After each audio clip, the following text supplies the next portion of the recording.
use it before I have on camera. You're really great. Thank you. Welcome to the Method Actor Speaks. And they're here. They were having a conversation. And keep talking. Don't worry about it.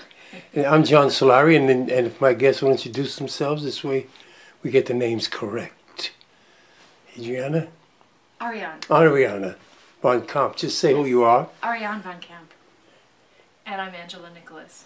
And Angela is a member of the Actor Studio and an observer. So we have, I don't want to say the new and the old, you know, the young and the restless. That's even better. That sounds good. And just before we came on, you guys were talking about being naked. Oh, yeah. I missed that whole conversation. Yeah, so if you want to tell her how it happened. Well, yeah, I mean, Harvey Keitel was moderating a session, and one of the actors, I think he took his clothes off during this scene, and it started a discussion on nudity in the work.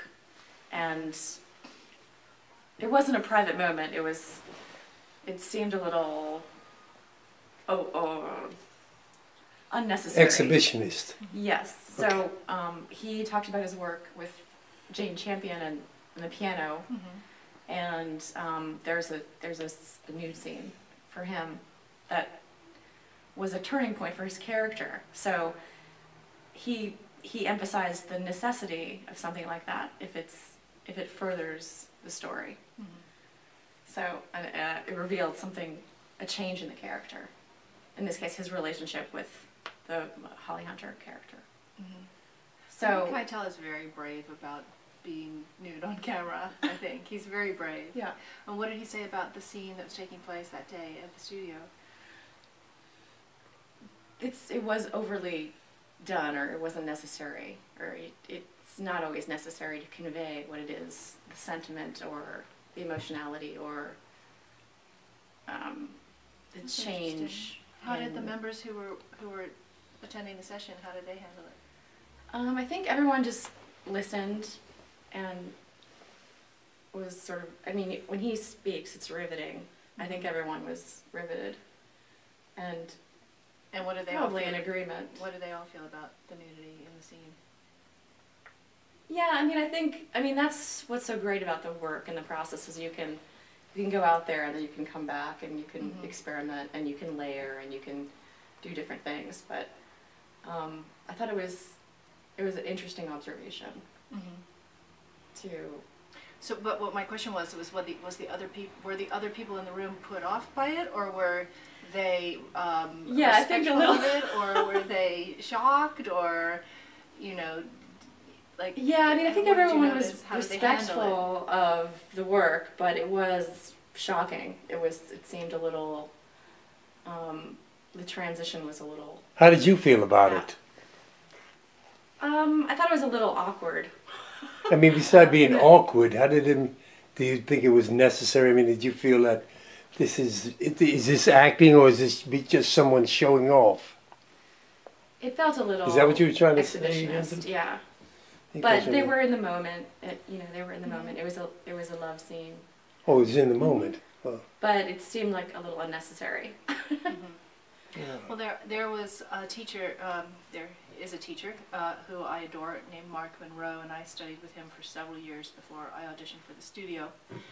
And whenever we did a scene in his class, we would announce, before the scene started, we would announce if there was any kind of nudity, including underwear or anything like that. We would announce nudity and we would announce violence, so that everyone in the room would know that it was coming, they'd be prepared for it, and they would also know that we had worked it out and that it was safe, for the violence or any kind of action. So I really think that's a good practice, and maybe would be a great thing at the studio, so that people can be prepared, and then they can stay in the moment and focus on the work, and not worry about the nudity or the violence. They could trust that the actors had worked it out, because if it comes by surprise in a scene, I think that's the thing that really takes people aback. It's like, well, gee, she just slapped him. Was that worked out? Are those actors safe? And then you're busy worrying about the safety of the actors, and and if this guy disrobes suddenly in a scene, and we're not already aware of it, in the room, then we don't know if he's done that in rehearsal with his scene partner before, or if he's surprising her, or and then suddenly you're taken out of the scene and you can't focus on the work. You know? Yeah, I think that's a great point. That's a great idea. I think it keeps have like the a room little safer. caveat before the scene begins. Yeah, yeah. And when you're doing this kind of, I mean, method acting is intimate. And, you know, when I'm there at the studio, even though there's 80 people in the room, it feels very intimate. And I think it's important for everyone in the room to know that it's safe. It's safe for the actors out there. You know, they've done their homework. They're safe physically, they're safe psychologically, and everyone can focus on the task at hand, you know. That's interesting. If there's anything you want to ask her, please. But I was thinking about what you were saying there. Now, you're talking as the audience, you know that it's going to be safe. Yeah. You as the actor, you've worked out things in this scene. What about things, have things come up that you didn't work out, that came up, and how do you deal with them? Well, if it's an emotional thing that has come up or some sort of an impulse for a type of behavior, then I try to go with it. If it breaks a boundary, like if I have an impulse to, you know, twist your arm, I might not follow through with that impulse because we haven't worked it out, and I don't know if it's okay with you, and I don't know if you feel safe with it, and we haven't practiced doing it in a safe way. Yeah. So anything that breaks a boundary, I would not follow through on that impulse until we had worked it out. And then maybe in the next rehearsal, I would say, Ariane, you know, I had this impulse to just grab you in that moment and just twist your arm, you know, like maybe let's explore that, and what was your impulse in that moment, and can we work something out physically there? Yeah, that's very judicious, but I've had scene partners who are not as articulate as you are. Yes, I was thinking the same thing. I did a workshop in New York with Barbara Portier, who passed away last year, who was one of my favorite teachers, and James Kloiber, who was in my class. We started a theater company during the program, and we were working on Fool for Love. And his character, Eddie, had to, in the scene, he sort of rattles me, but he gets really worked up. So when we were in rehearsal, we had choreographed certain sequence, and he did the same thing, but his level of intensity was so much higher when we were in the performance of it in front of all of the MFA students that I was really jarred. He grabbed me, but then he pushed me up against a wall, which was really riveting and exciting probably to watch, but it threw me for a loop. So, but he's a fabulous actor. I think you have to be flexible and prepared. But yeah. But I was thinking there, if I may, what did you learn from that?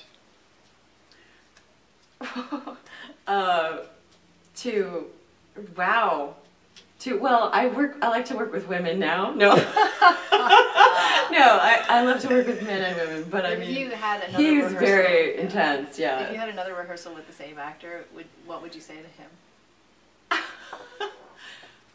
No, he's perfect. Like, he's perfect, but we probably would have benefited with another rehearsal, or if we had been able to communicate, because I think he had it orchestrated in his head what he wanted to do.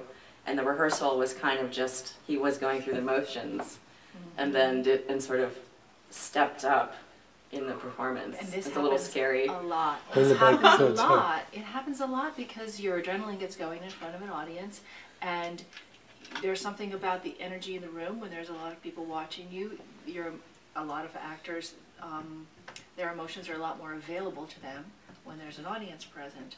And so all of a sudden you get this huge leap up in intensity, like you were discussing.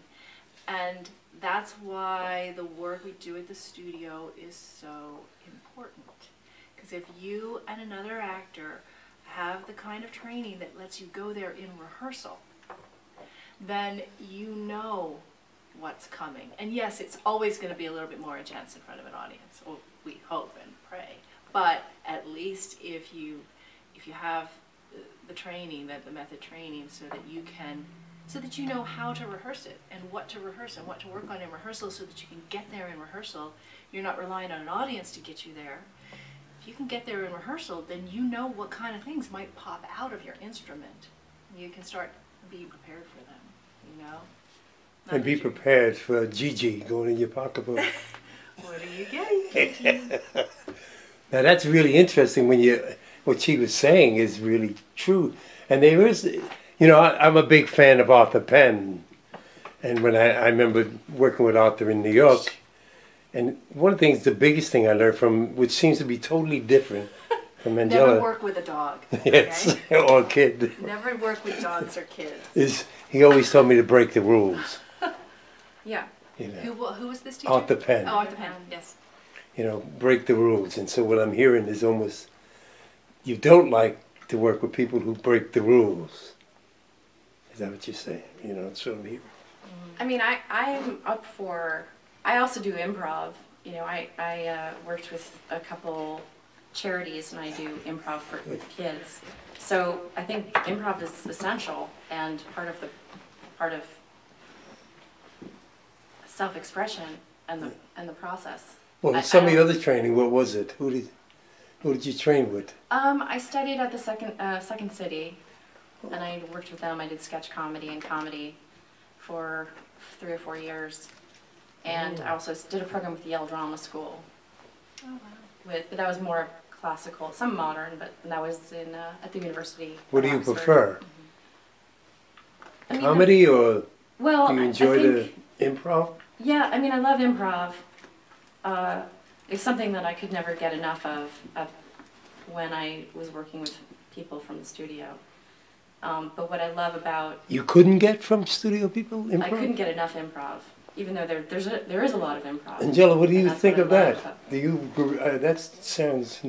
doesn't sound right to me.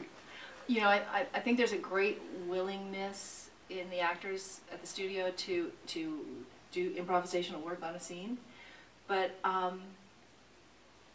it's, you know, unless you have, you know, extensive improv training like it sounds like you have, improv can be kind of scary, you know, it can be a little bit scary, especially if you know, haven't done lots of it. So yeah, you know, it depends on who you're working with, I guess. Yeah, I mean, I loved doing improv when I was working with Elizabeth Kemp, and, you know, there's a lot of spontaneity with the work. And I just took it further when I went over to Second City. But they start from a level of truth there, but it all ultimately goes into just humor. It's just a comedic sort of color on everything. But with the Actors Studio and the depth of work, I felt like comedy was sort of a refreshing approach to kind of put aside some of the heavier emotional issues that seem to be, you know, had to be put aside for a little while, like those murky areas. Were there other method actors in your improv troupe? There's one gentleman who's over at Groundlings who did graduate the MFA program at the Actors Studio, and he's now a member of the Groundlings. But he's the only person I know out here. There's not a lot of crossover. Yeah. Although, yeah, I mean, I think method actors love to improv, but between the sort of method acting world and the comedy improv world, there's not as much crossover as you might think. I mean, one of my teachers, Charlie Lawton, was really great. You studied with Charlie? I studied with Charlie. Oh, you're one for of the a couple of fortunate years, ones. And I think he was my ultimate favorite guide, as it were. Yes. And so. Penny Allen's husband, and who's teaches at the studio too. Oh, okay. I didn't know that. Yes. You should take her class, and she's really very good. You know, Penny Allen's. Well, listen, I think that was great. If you have any more questions for her, if not, we're gonna. Well, the only thing you mentioned Elizabeth Kemp, Yeah. and before, and you came, I was mentioning her to the two best advices I ever received at Actors Studio was from Shelley Winters, when I was doing a scene for her, when she told me, "Sit down, John, you're acting." And, which I thought was great. And Elizabeth Kemp in New York, when I was doing the donut shop. And afterwards she told me, "I didn't believe you saw the woman." And she was right. You know, when we were explaining to her how I'm there to what doesn't work. You know, I don't care about what worked. I mean, it feels nice, but I'd rather know what didn't work. And it's hard. When I listen to a lot of the actors, they can't deal with that. They don't want to, you know, you hear so many people up there before they even, the critique starts, they're making excuses for their work. Whether it be Actors Studio or other places. I'm not going to, you know, say just studio people. But I mean, actors in general seem to have that, only want to know what works and don't want to hear the bad stuff. You know? How do you feel about that?